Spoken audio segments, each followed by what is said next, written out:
Hello everybody, welcome back to the Craft Beer Hub. I've got another beer review for you, and it is of this. Anybody that's ever bought beer from a bottle shop will know the look of this can. It's an upside down, so that's the top of the can there.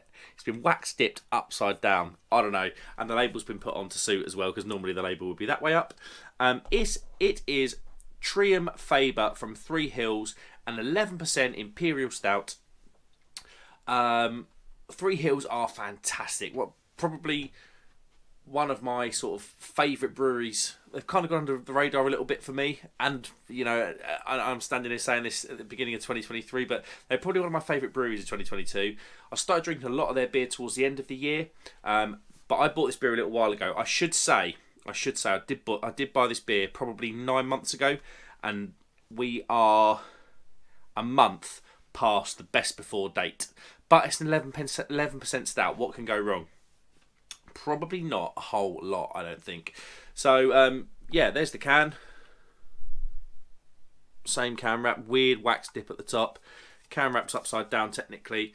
440. I can't remember what I paid for this. I think it was quite pokey at the time. I bought it from, is it called Two Brews? Two Brews Bottle Shop in Colchester.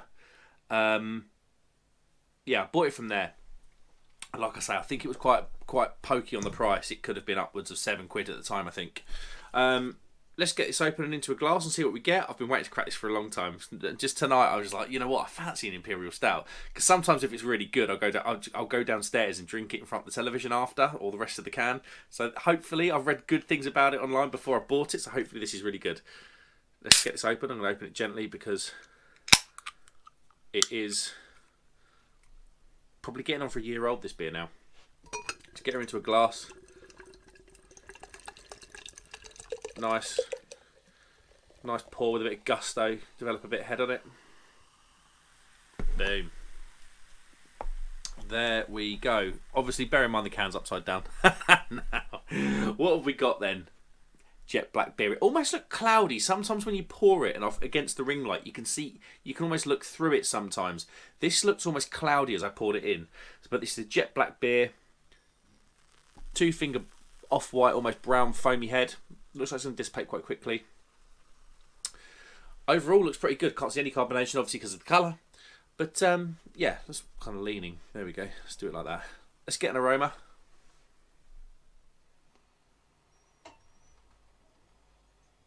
Oh, it's boozy.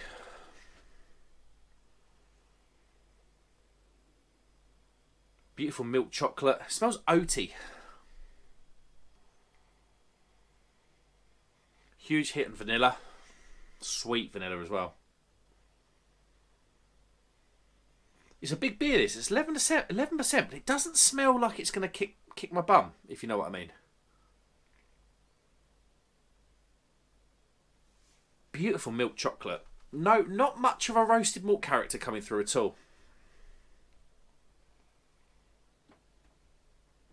And there's some sort of sweet fruit in there. I don't want to say strawberry.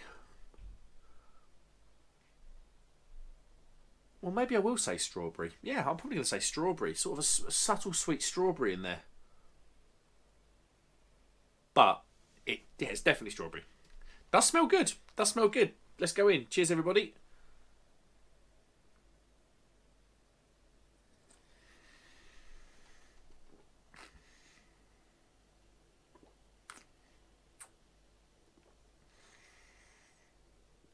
Oh, beautiful mouthfeel. First off.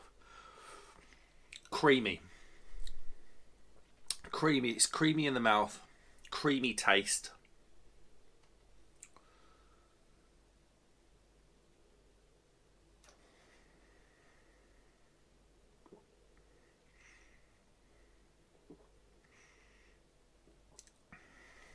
Nice malty milk chocolate at the start. And that creamy... Oh, the creaminess of this beer supports those flavours so well. It's almost like a Galaxy bar. You know, Galaxy bar is just a little bit creamier than Dairy Milk. And I'm not going to get into it. What's better, Dairy Milk or Galaxy? It is Galaxy, by the way. The flavours are so well supported by that.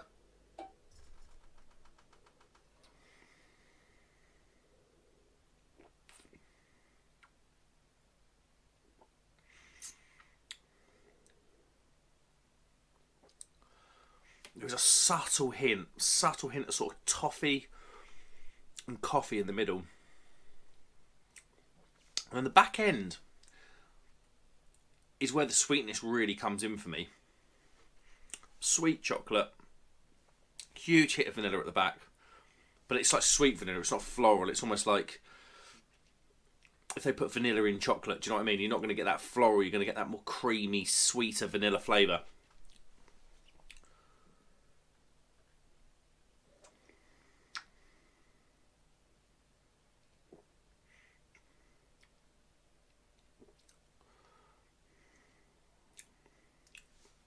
And at the back with that vanilla, the strawberry, it's in there for me.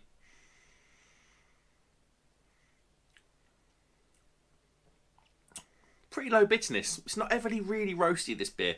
Slight roasted bitterness at the back end. Slightly drying on the tongue, but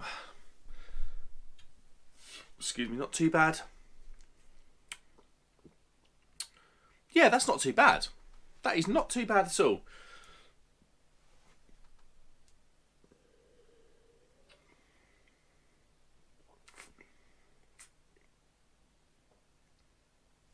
The chocolatey, milk chocolatey note that runs through this beer with a sort of creamy maltiness at the start.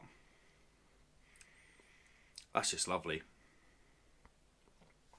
It just never really gets, it hasn't really got me off my seat. It never really sort of gets going that well. But could that be down to its age? Possibly. I might have done it no favours at all leaving it this long. But it's 11%.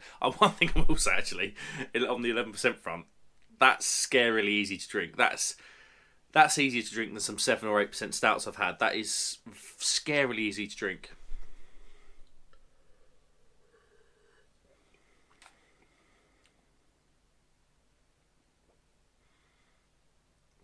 Oh, it's definitely got a lovely treacly edge to it as well. It's good. It's milk, it's creamy, oaty milk chocolate at the start.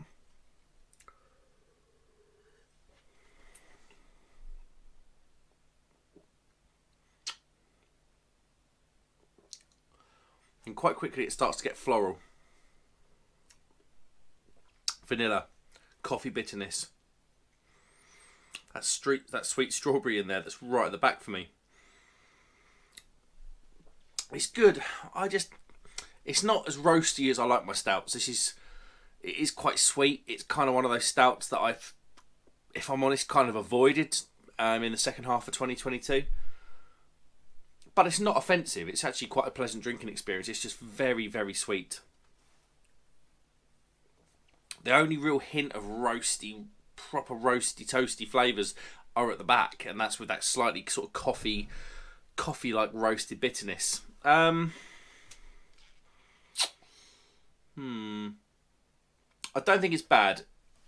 I have to say it's obviously a month past its best before date, but that shouldn't matter. It's 11%. Is it worth the hype? Based on what I've tasted, probably not, because this is a very, very well hyped beer. I believe they do about 2 or 3 different iterations of Trium Faba or Faba Trium or whatever it's called. There's a few different versions of this beer. It's room temperature, which is how I like my Imperial Stouts. Yeah, I just don't know. For the money it would have cost as well. I remember thinking at the time when I bought it, I was like, oh, I think it was like, yeah, getting on over £7, I think. Probably, yeah. I've had better beers in terms of quality and things that I like from Three Hills than what this is. So I don't think it's their best work. How am I going to rate it then for the money? It was a ballsy price. I'm going to give it a 3 out of 5. I wouldn't necessarily recommend it. It's not going to live long in the memory. But like I say, I have reviewed this beer a month past its sell-by dates. Just please bear that in mind. Yeah, I've just got to be honest about that. Thanks very much, guys. Like and subscribe if you'd be so kind. I will see you on the next one. Cheers.